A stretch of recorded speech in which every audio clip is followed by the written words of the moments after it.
How is it now? I've been having problems with my microphones, guys. How's the sound? Got it now? Hey, Maddie, how you doing? Just in time. All right. I've been having problems with these microphones. I think because they should run without any problems. I did a check and it was running just fine, and then it kind of shorted on me there. Well, if it shorts again, I've got the backup here right next to me. Thanks, guys, for pointing out. Well, good. I get to start all over again. Thank you so much for signing into the Upstairs to the Right music channel. My name is Mike McWilliams. We do this every Wednesday and every Sunday night, 11 p.m. Central European time. And I want to thank everybody for taking their time. Time's a valuable thing. And for you to spend a little bit of yours with me is always greatly, greatly appreciated. So thank you so much. So good to see everybody here. Sound is working. My chat is working. I think we're ready to get started here. I will start again by giving my greetings to Scott, to Ben. We've got Mr. Watson in the house. We have Mr. Two Hats in the house. Uh, I was just driving, so I couldn't chat. Well, I appreciate you listening in, man. That's really special. That's a great thing. All you guys, blessings to each and every one of you for taking the time to always tune into this podcast we do here on this channel. Won't be a disappointing one tonight, though a little bit of a trip down memory lane. I was saying, I don't know how much of that, I guess I'll start all over again.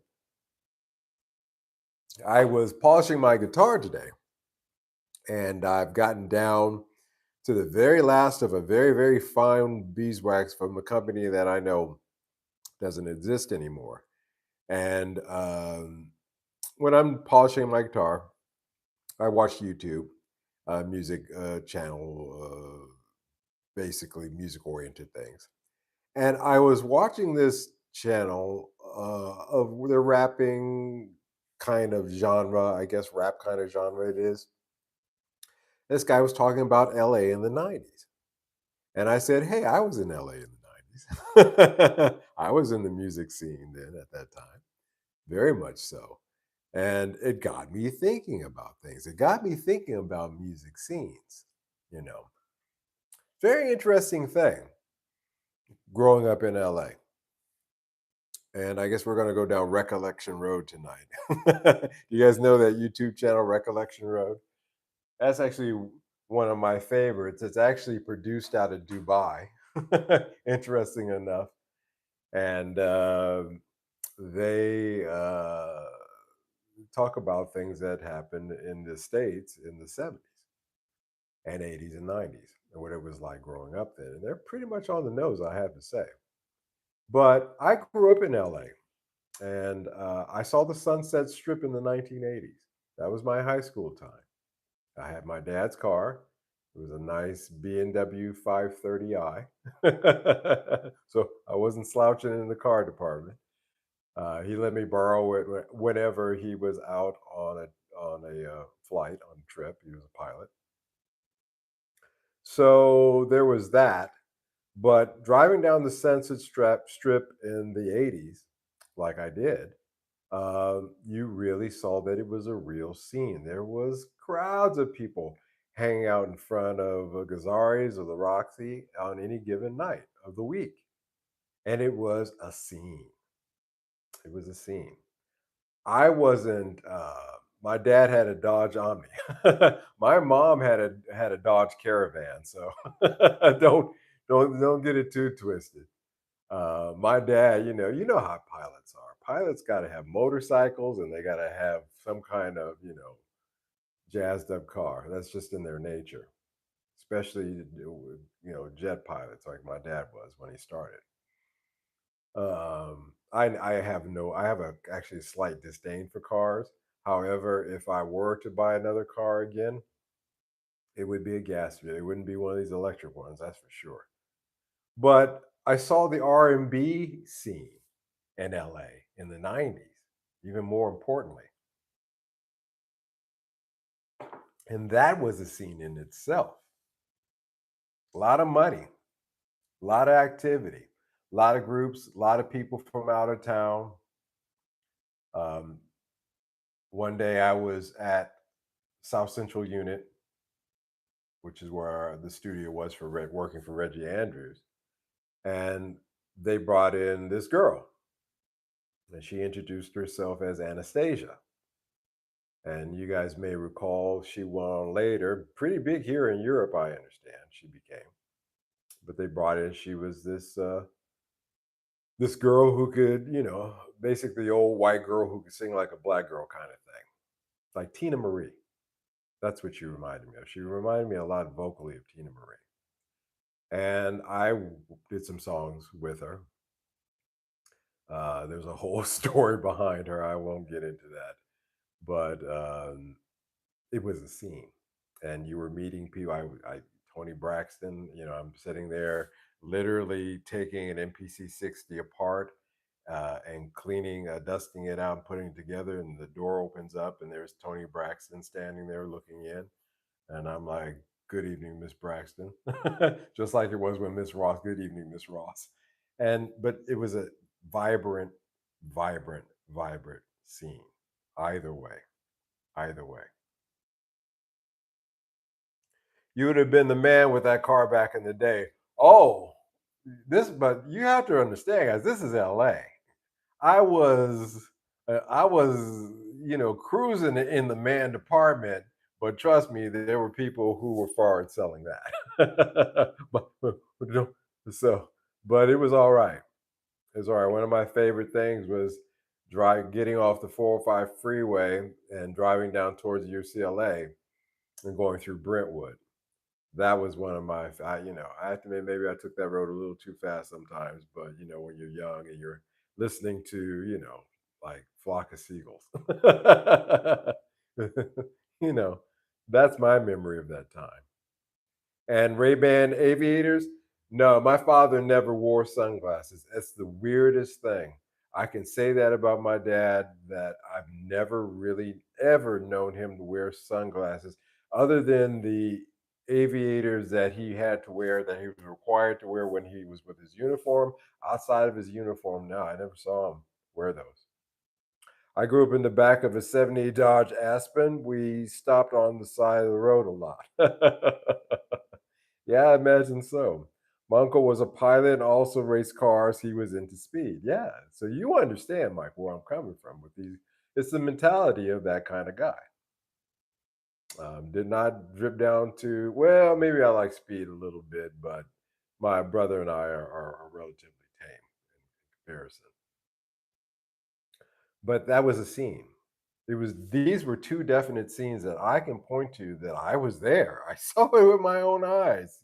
Guns N' Roses, Cinderella, all those acts that Warrant. Warrant went to my high school. All right, you know they performed, at the high school, when they were in high school. That was Warrant. No kidding. No kidding. No kidding. Danny Elfman also graduated from my high school. So it was a vibrant, vibrant scene. It was a vibrant, vibrant scene. Is chat working? Yes, the chat is working tonight. So far, you don't, Scott, don't mess with me, man. The minute I start seeing those icons, I'm like, whoa. You could feel it in the air, guys. You could feel it in the air. You could feel it in the air. It was thick. It was thick. It was it was something. Like I said, Westwood in the early 80s, when they were blasting music through those huge speakers outside of Tower Records. You could hear it all the way down, echoing down through the streets. And the first time I heard Back in Black, and it made me stop in my tracks, because I was like, holy crap. I had never heard anything like it sonically. And the air of the time and the spirit of that, it's just something. But it's interesting. Today, I'm not sure if that feeling exists anywhere in the same way. Another video I was watching on YouTube that also inspired this discussion tonight, this thought, was a video of London in 1967, and they were showing, was that Carnaby Street or whatever, where where the Beatles had their shop at, and and that was a scene. You could point to that, and all the guys, they were dressed. It wasn't hippie dress. It was a very stylish, colorful, silky kind of thing. I guess is the best way to describe that. You can find these videos on YouTube, and that was a definite scene too. And I was thinking to myself, wow, if you were my age at that time in '67, which was the year I was born, now if you were my age and I was back then, even as an older person, I would recognize it as being a scene. This is something. This is not the usual. It had a vibrancy to it, so it has nothing to do with age either. When people romanticize the Sunset Strip era, they usually focus on the image, like the big hair and the clubs and the chaos. But it wasn't the chaos or the big hair or the fashion or any of those things that made that scene. It was the repetition of it, because it was the same clubs on the same nights, with familiar faces. Okay? And you would go to the Whiskey, you would go to Gazzari's, like I said, you would go to the Roxy, and you would see musicians waiting in the wings watching other musicians, because I was one of them. You'd see managers, you'd see A&R people, you'd see, you know, guitar players across the street at the little newsstand box that had the LA, was that LA Weekly, and shredding on their guitars that had a little speaker built into it. I remember that, seeing that. It was physical, it was tangible. Again, I keep talking about, this is not a pitch for my CD, but again, with a tangible object like a CD, you have a connection to it. You have a connection to it. And that created something powerful. It became a shared memory. I always talk about these shared memories. And this is a good example of why the loss of those is being felt, I guess, by a lot of people. And it's being missed out by many, many more. Music Companion says, when I lived in Sun Valley in the 1980s, Sun Valley, man, I used to go skiing in Sun Valley, as I seem to recall. The Schecter Custom Shop had a lot of drop offs for Hot Band on the strips. I bumped into a few guys. They weren't big yet. There were also a few small studios in Tahunga. Yeah, yeah. Um, the shop that I got my '72 Greenback repaired at was an extension of that era as well, a holdover from that, because all the guys back in the studio days, that was the place to go to. And years later, 2016, 15, whatever that was, I was surprised to go back there and still find those guys, and they're still working on stuff for studios. It's not as hectic as it was, though. In the mid '80s, I noticed something change. I didn't understand it at the time, but the thing went from being very underground, gritty, and dark to being light, colorful, and inviting. I think that that refers to the MTV era. I'm also a product of the MTV era. When MTV first hit the screen, was at 81 or so. I was right there watching it. And then New Wave came in the mid '80s, and that was a very fashionably bright kind of thing. Whereas before that, yes, there was a grittiness to it. Even in, I would say, even in R&B, there was a grittiness there, or a rawness there that got polished out in the MTV age. Um, And yeah, I think it was MTV that caused that, in my opinion.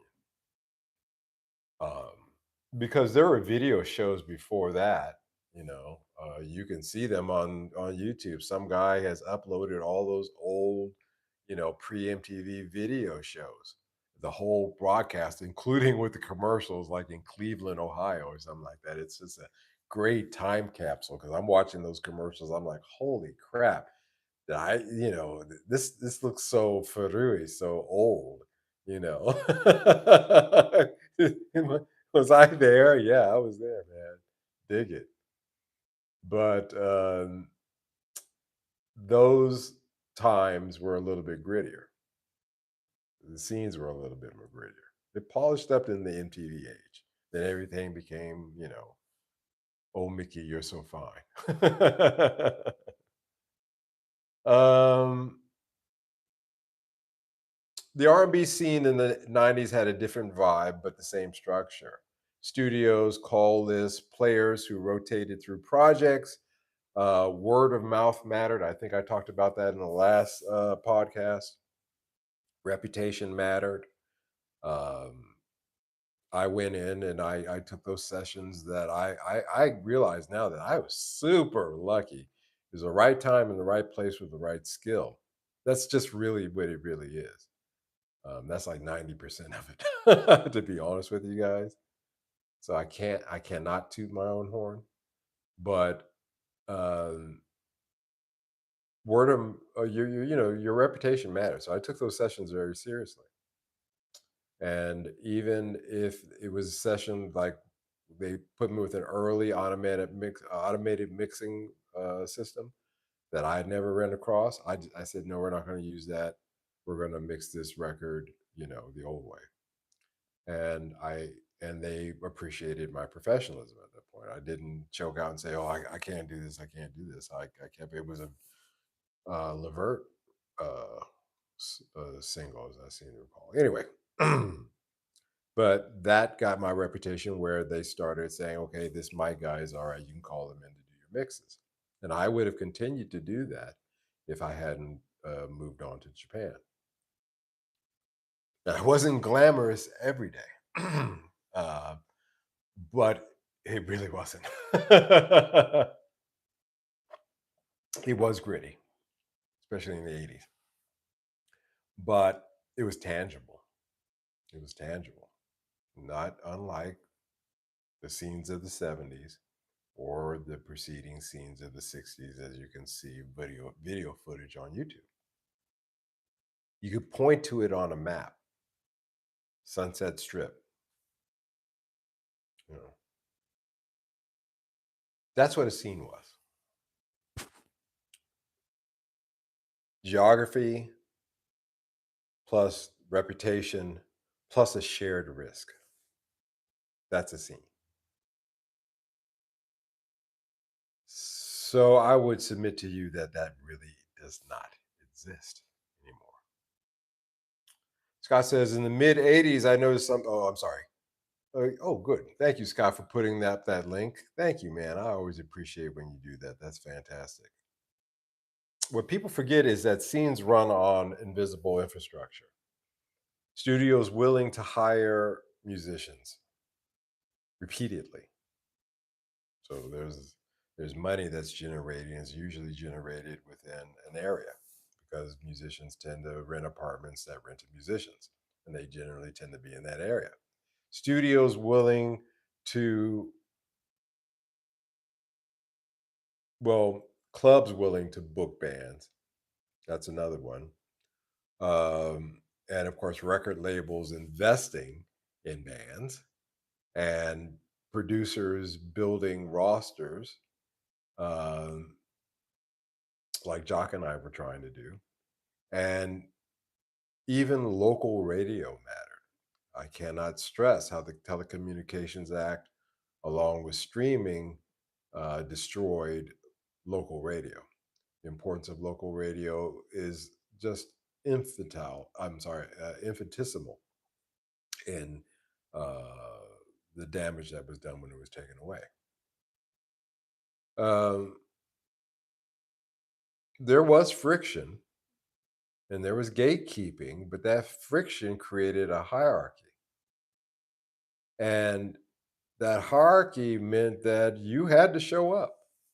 Everybody wants to think it was all, easy times and blowing in and blowing out when you want to. That wasn't the case. You worked and you worked a lot, and sometimes you worked for free.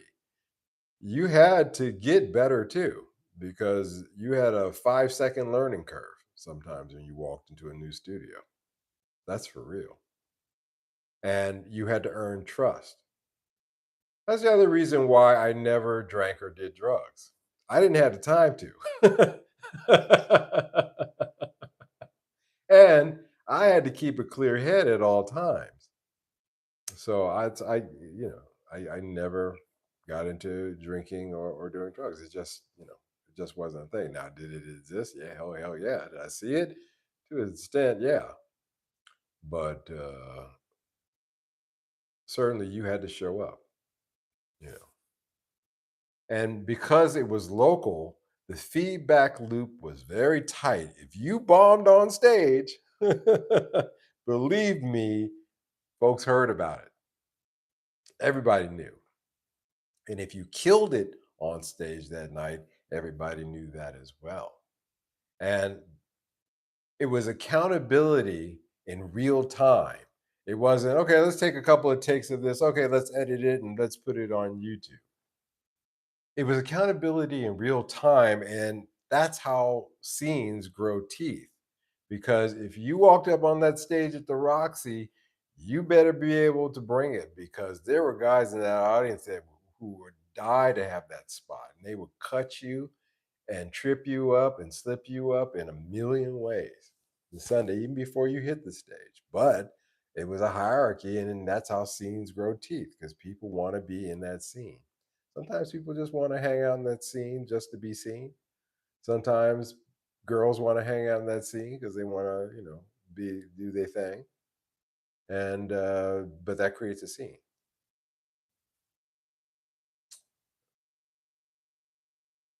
TV became worse when local broadcasting areas disappeared and nationwide channels took over. I agree with that as well. It's the same thing with local radio. I told the local television stations I remember as a child, and I could name them. There was KTLA, there was, of course, CBS, ABC, NBC, and then there was Channel 13. KTLA, was that 13? Yeah, something like that. There wasn't very many channels. It was like 5 channels when I was growing up, when I was very young in the early 70s. And, but the television productions of that time were very good. The Mesa Boogie Amp Store, Calvin, Guitar Center, even the place everyone got in got Sunset Tattoo. Yeah, true story. I saw Tommy Lee knock a pedestrian over with his car at an intersection. The guy got up. Yeah, Tommy Lee was a terror. Everybody tries to paint it. He was a terror, man. And that's just the truth of him. But he was living that rock and roll life. Everybody knew that. Everybody knew that. And yeah, that tattoo place, very familiar with. Across the street from Guitar Center was not Manny's Music. Oh God. Anyway, they're gone now. They don't exist anymore. But just a scene, and it was and the Guitar Center was just pumped every day. Every time I went in there, from the mid 80s or the early 80s until the 90s when I left, that place was packed all the time and always jumping. It was a scene. Pissed until he saw it was Tommy Lee and gave him a high five and went about his business. Yeah, man. I guess but that's the other thing, is you can't be too mad at Tommy Lee either, because there's that other side of him that's really nice. But that's how it is with a lot of cats. They got that really great side, but man, when they turn, woo. KTLA was 5. KCOP was channel 13. Yes. Music Companion. Yes, sir. Thank you for jogging an old man's memory. Yeah, KTLA was 5. That's right. And I remember the Cal Worthington commercials that used to come on KCOP. If you're looking for a better set of wheels. If any of you guys remember Cal Worthington and his dog Spot, and cartoons were for ABC. So on Saturday morning, you generally watch the cartoons on ABC, like Super Friends and stuff like that. But you know, it was an interesting time when things pre, regulation. You know, a scene grows teeth through those ways, and scenes don't end in a dramatic collapse. Like what? This club was just open last night. It was jumping. What happened? It doesn't happen like that. They thin out. First one club closes, then another shifts format, becomes a disco. I'm kidding, but you guys get the idea.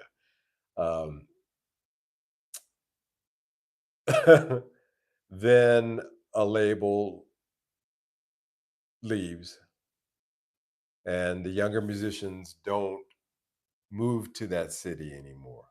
They may shift to Atlanta or someplace else because things did shift from LA to Atlanta at some point in the early 2000s. Then suddenly the reputation stops. And once the reputation stops, the shared experience dissolves. Again, the shared experience is the key component to a scene. It doesn't feel like death, it feels like a drift. And by the mid 90s, for example, the strip wasn't what it was in '86. I can attest to that because, again, I was there. It changed.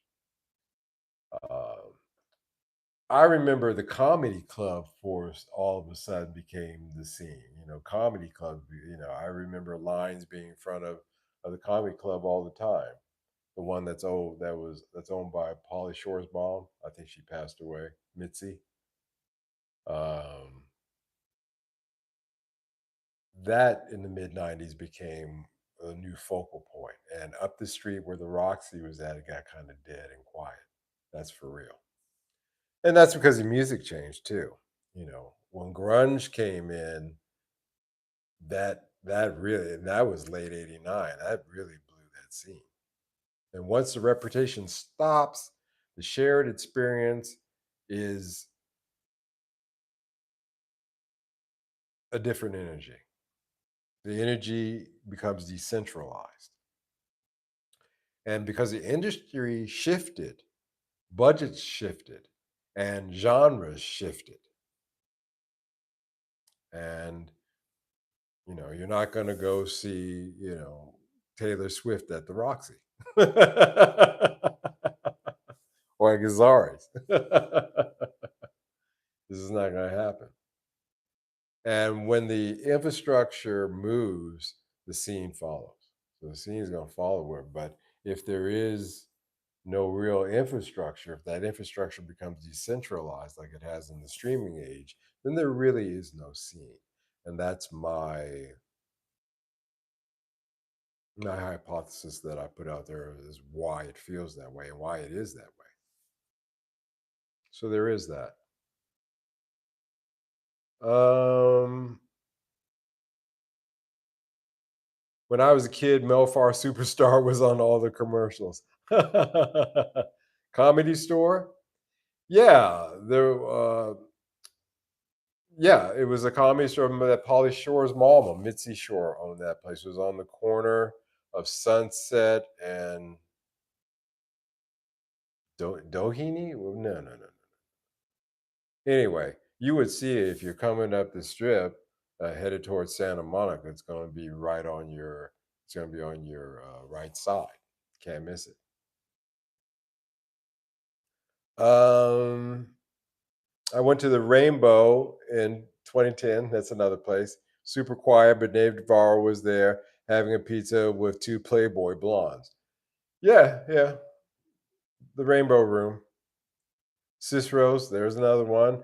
I left Southern California in 91, came in 99. I was like, what the fuck is this? The strip was 100% gone. Yes, sir. But Lemmy was still at the Rainbow playing that stupid slot game. I bought him a drink and left him alone. Yeah. Yeah, that's Lemmy, that scene, there's also you can see that also on YouTube. They talked about him and showed those clubs. Um, and but it dissolved. It just petered off. The Hollywood Vampires, yeah. Yeah, it became a husk of what it was. And it was noticeable. If you were there, I grew up with it. You know, Here I am, this kid, and went up there. Spent a lot of time up there. That was the place to go. You either went to Westwood in the '80s, or you went to up on the Sunset Strip, or maybe if you were on a date, you'd go to the Santa Monica Pier, maybe.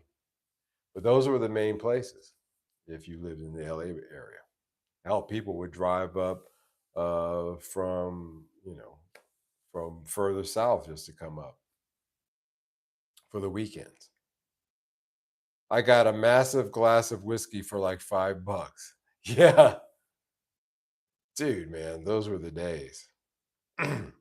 you know, I was thinking about this, and when I was making my notes for tonight, I was thinking about stories, about telling stories.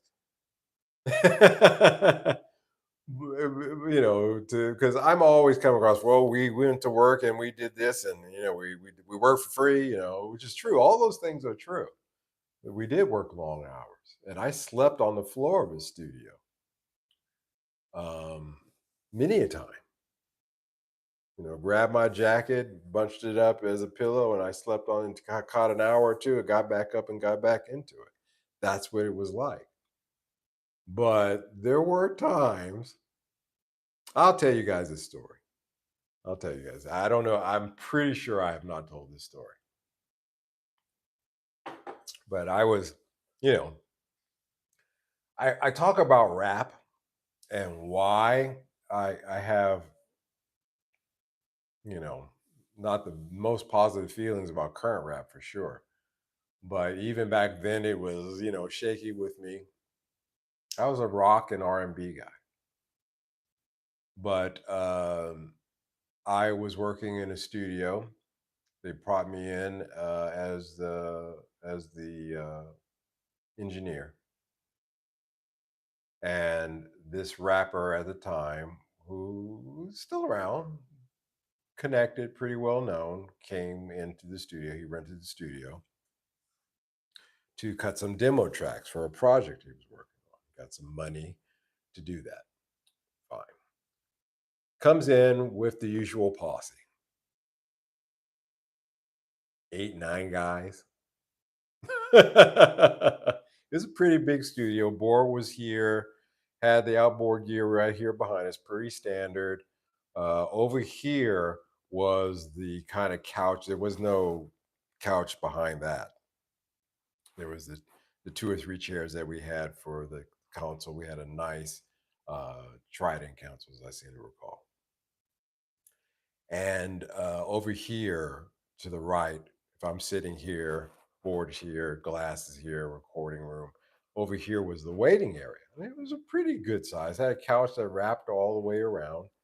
Um, Pretty big, relatively good. It was a good sized studio, actually. Really, really fairly good sized studio. Wasn't a little rinky dinky, down in the basement kind of thing. It was a real studio. But he and his posse got bored, called up a stripper, and bumped the tracks. And I watched this woman take a microphone. I can't remember. I'm going to say it was an SM57.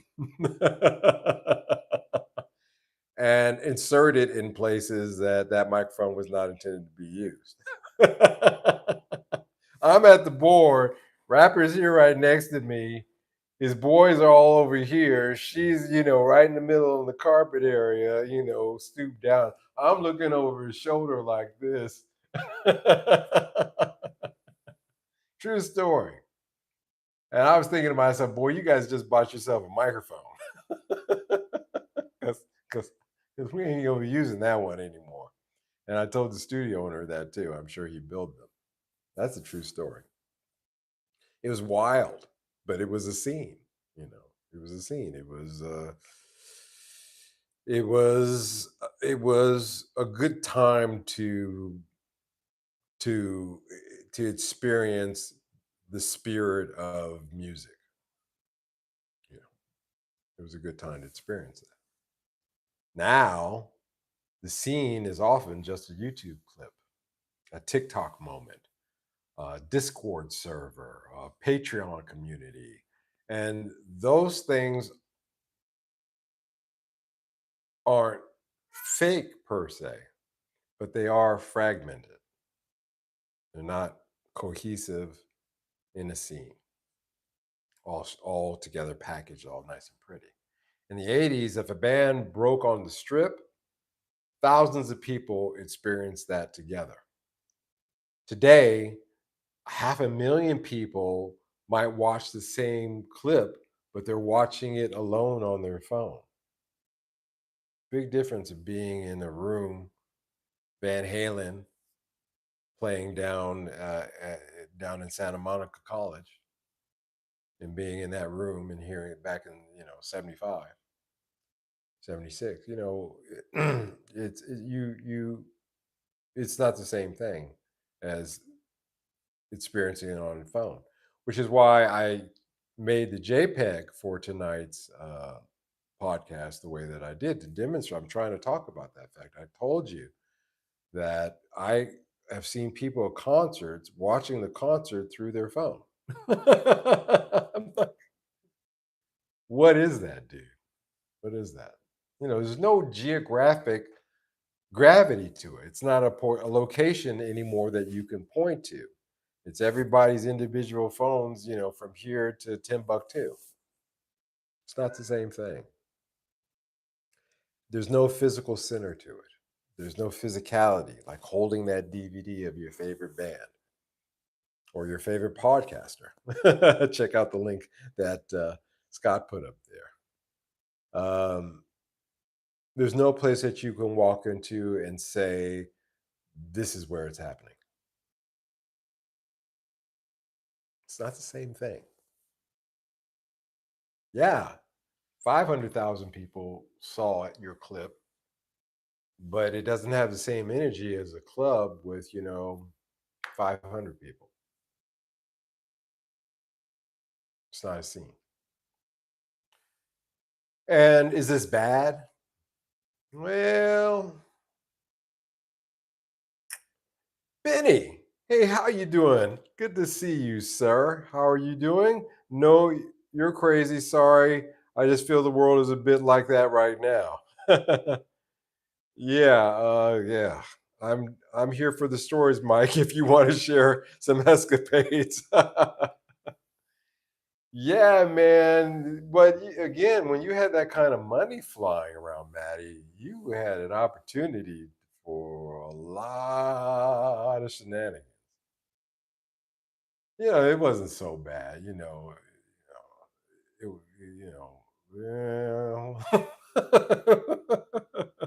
well, actually, now that I think about it, there was some things that were pretty questionable, but that was what it was.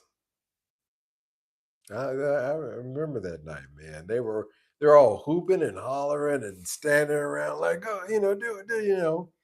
And I'm nervous to be in a room full of guys like that in the first place. But I knew that was par for the course. And this is a well-known guy, and I immediately put on my, hey, how you doing? Charming. Oh, you all right? Shook my hand, and there it goes. The group of guys sitting around like, that was a little unnerving. That was my first experience with that. and then bringing in that girl, and she was not pretty. She's not what you guys think. At least it was a girl.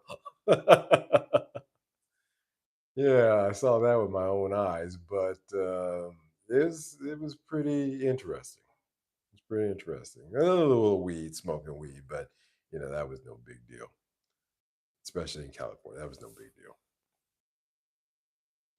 You know, I want to be careful and don't get into a old days good, new days bad kind of discussion.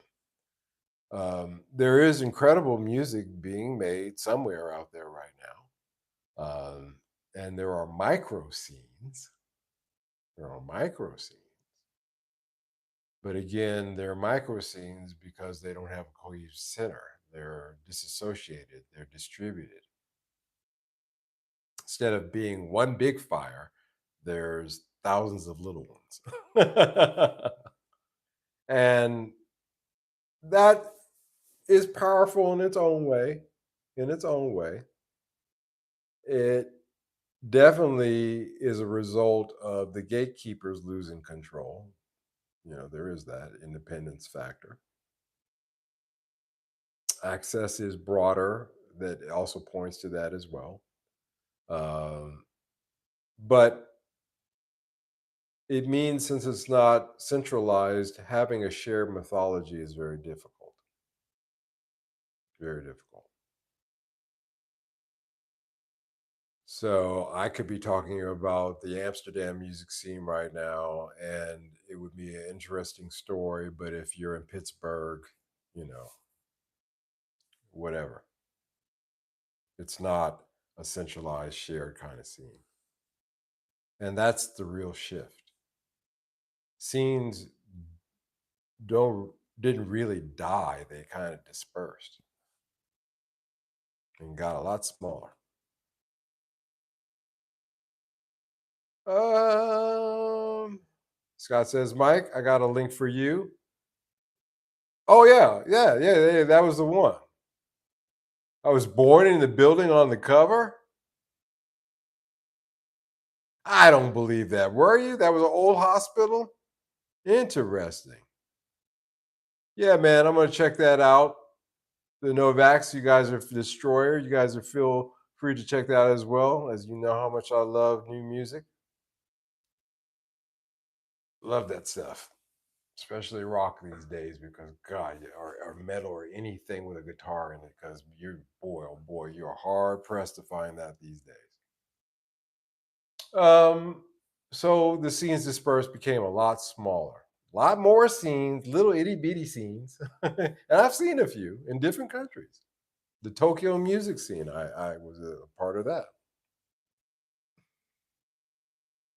That felt a little bit like the old school, the way things used to be. To be frank with you, that's as close as I came to that feeling. Is when I had my band, Asanoki, to the old days. And I actually had a band at that point because back in LA, I never had a band. I was an in-house musician producer. Because that hasn't changed. But I actually had a band, and so to experience that aspect of it, uh, not as a in Japan, obviously I played in bands on stage, for different things. I'm talking about my own band that I was the leader of. That was something. That was the closest I ever felt to those old days. And I wish I could have taken my band and put them on stage at the Roxy or the Rainbow or someplace like that because we would have blown it out.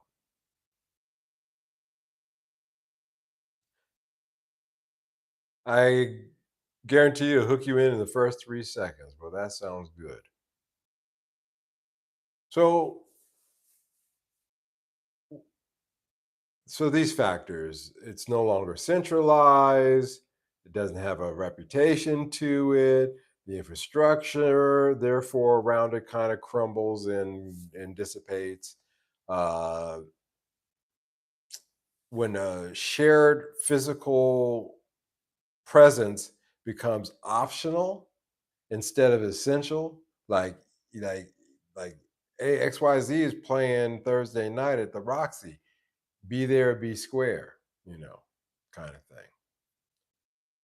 Um, as long as humans gather physically around sound, scenes will be there.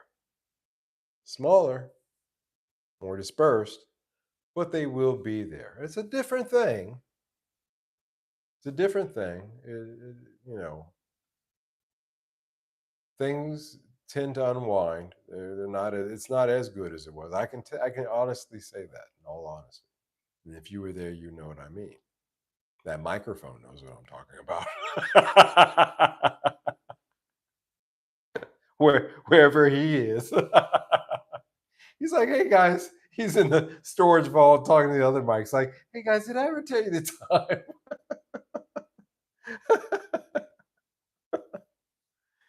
So there's that. You know, the industry is in shambles. You know, um, but scenes still exist. Gatekeepers are, you know, relegated to the dustbin of history, but scenes do continue. So I don't want this to be, you know, again, like I said, a old days good, new days bad kind of talk. There is some good to the scenes now, but it's not the same thing. It's not the same thing. It doesn't have that spirit of shared. And some of those things scenes were global. When a new album came out, it was a major enough, like Madonna. You know, I mean, yeah, let's be honest. When Madonna came out with an album, it was a big thing because MTV made sure that it was a big thing, and they were worldwide almost at that point, or the closest thing to worldwide there was at that time. And so it became a worldwide phenomenon where you could see scenes from Tokyo, the girls dressed up like Madonna standing in line, you know, uh, to buy the album, and then they would shift over to Papua New Guinea, and you know, same thing. And then downtown LA was a shared kind of thing, and we do not have that in existence anymore. It does not happen. Doesn't happen.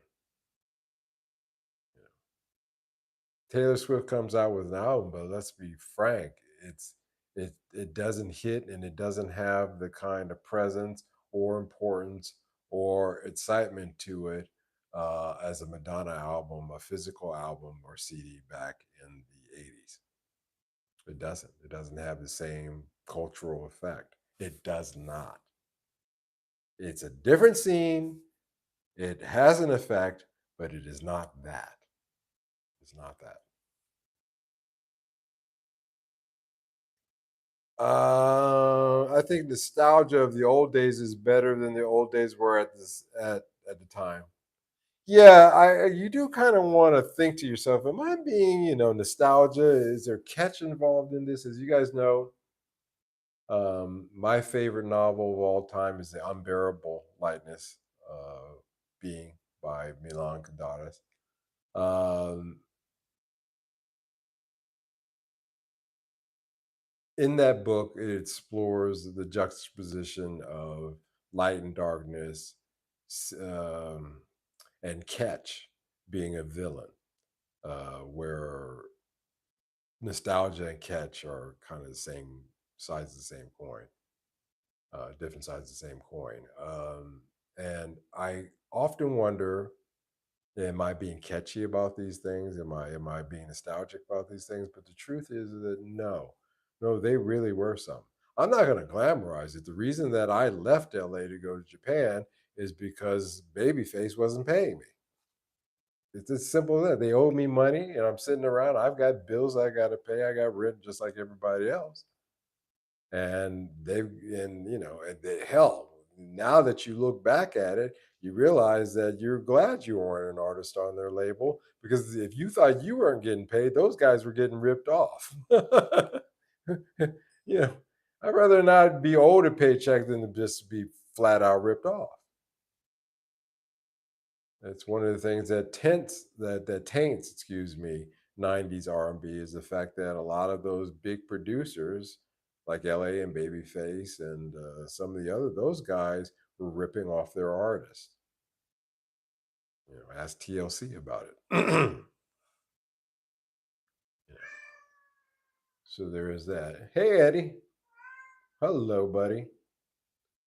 Well, and that's just, so I'm not going to glamorize it.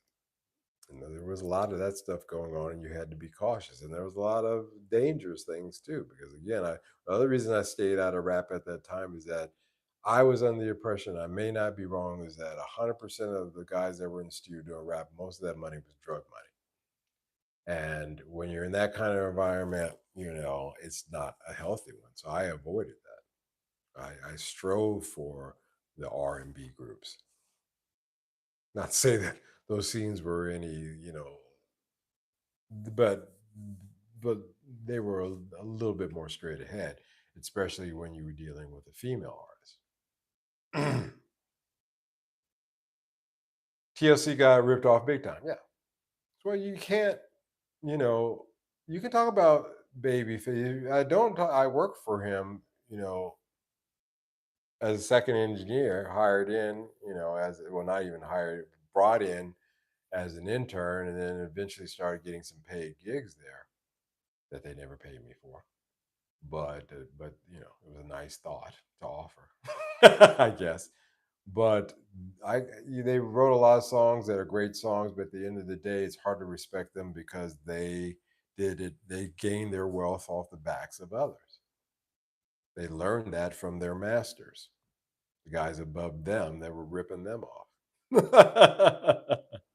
Well, they're ripping those. The big guys are ripping us off, so we might as well rip off everybody who's below us. And that's really how it was as well. Those days, continue in a different manner as well. But so I'm not going to glamorize it.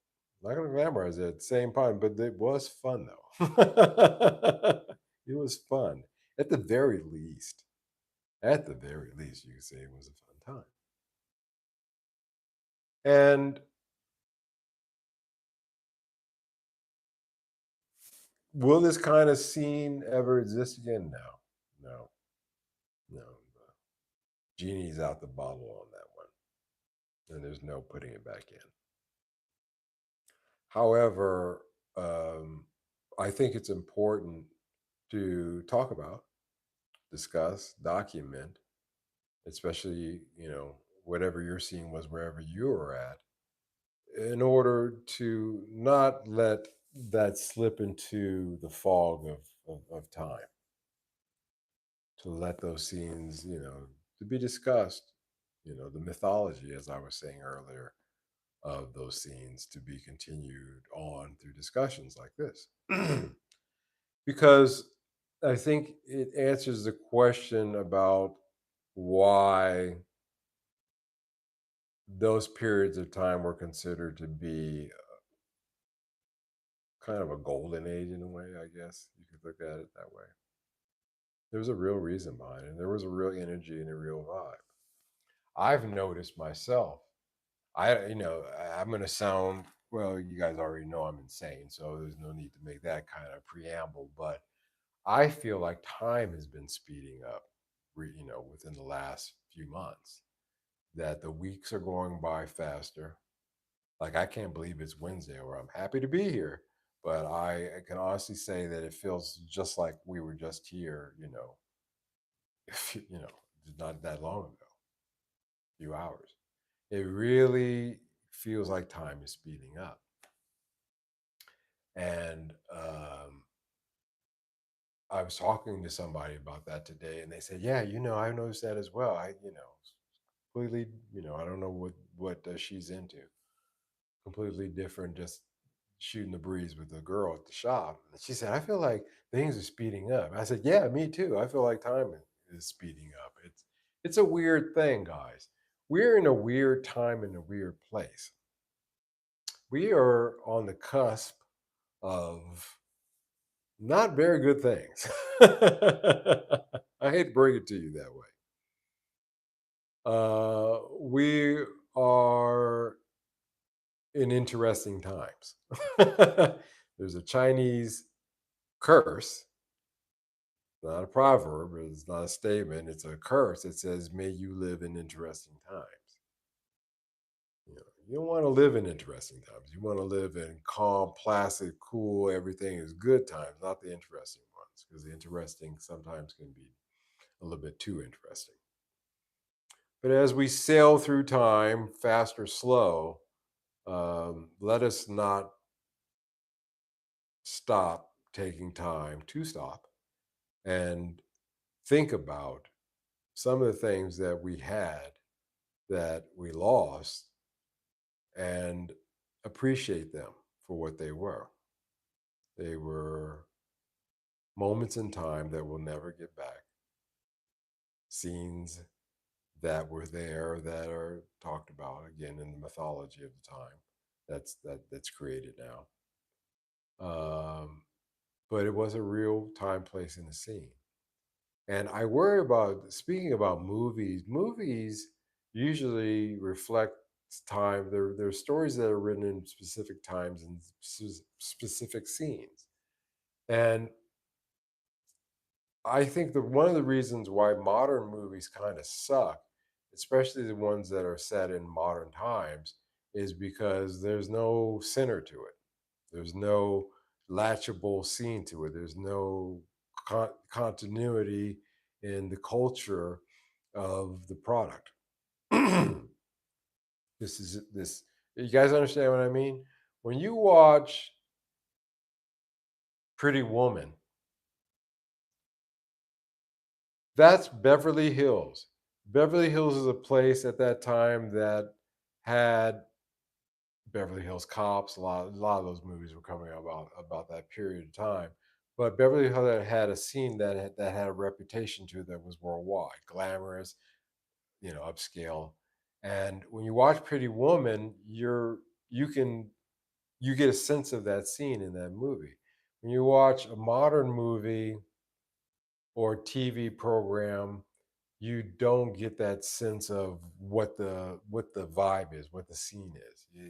Because it doesn't exist. It's not something that speaks universally anymore either, because you have all these disassociated scenes. So it affects not just music but also movies as well.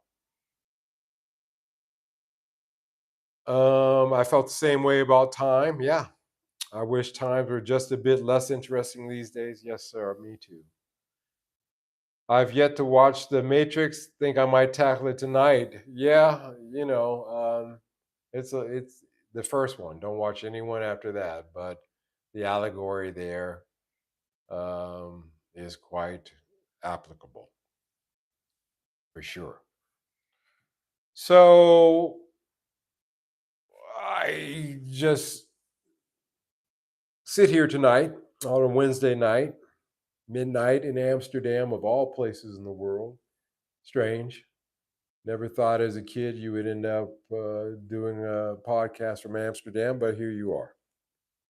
And just appreciating things and thinking about old times, reminiscing a little bit. And I thought that I would share that thought with you tonight. When does a music scene actually end?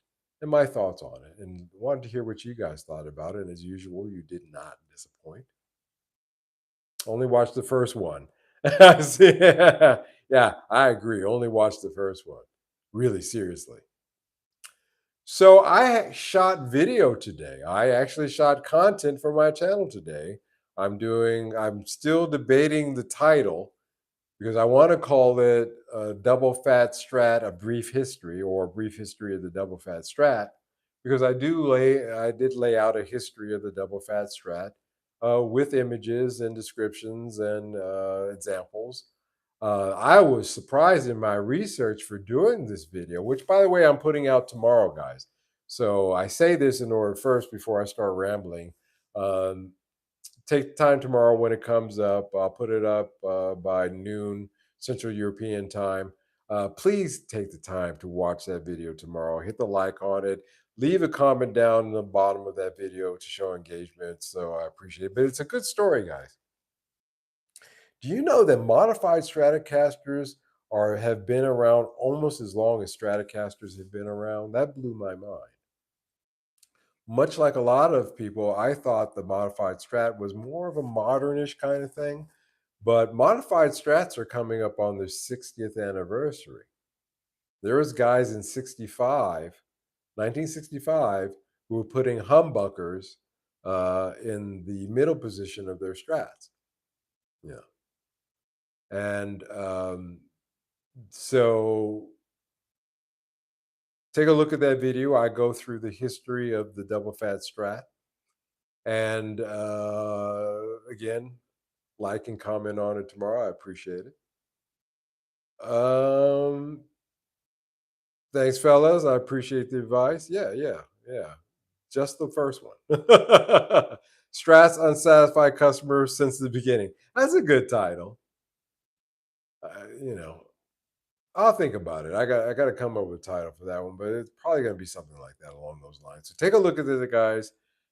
Check it out, if you please, if you may, if you will. And I will see you guys again this coming up Sunday. You guys take care. Bye bye.